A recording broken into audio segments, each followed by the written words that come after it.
Hey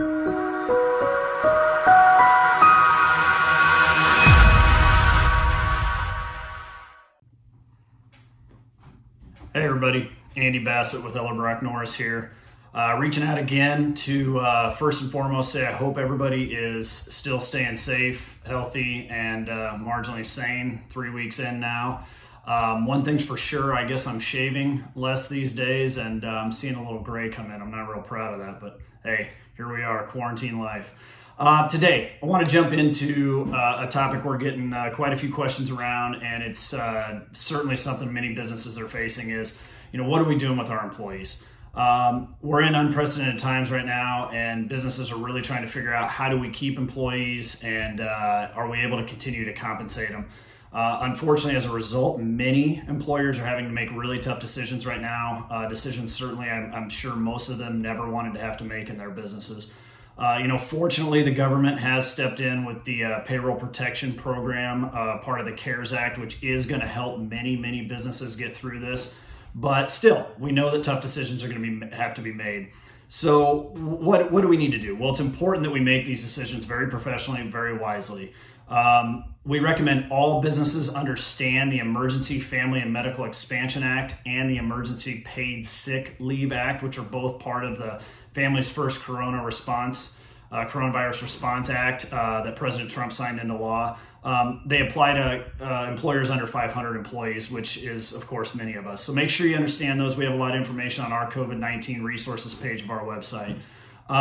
So what should we do as employers? First and foremost, we've got to give timely and fact-based communication to our employees. It's crucial. Over-communicate right now and be very open and honest with our employees.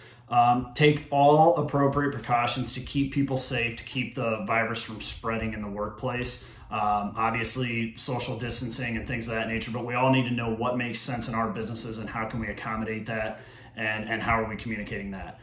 We also need to understand if we have employees that are potentially still traveling. I know that's becoming pretty rare, but if they are, let's make sure we communicate with them around that they've got to let us know as employers and that they may also have to be quarantined for a period of time if in fact that's the case.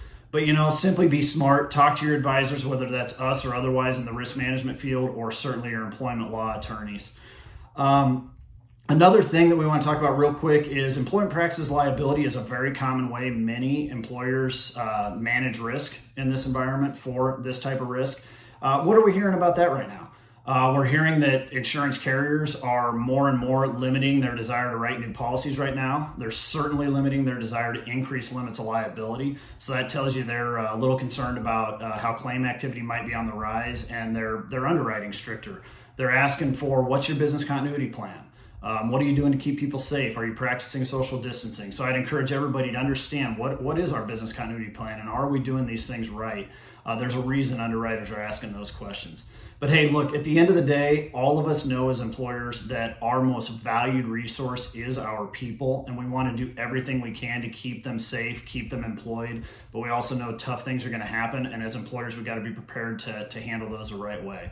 So please go again to our website for resources, or we will continue to shoot more and more videos about any topics we think are pertinent. But at that, I hope all of you continue to have safe and healthy and happy days, and stay tuned for the next video. Thank you.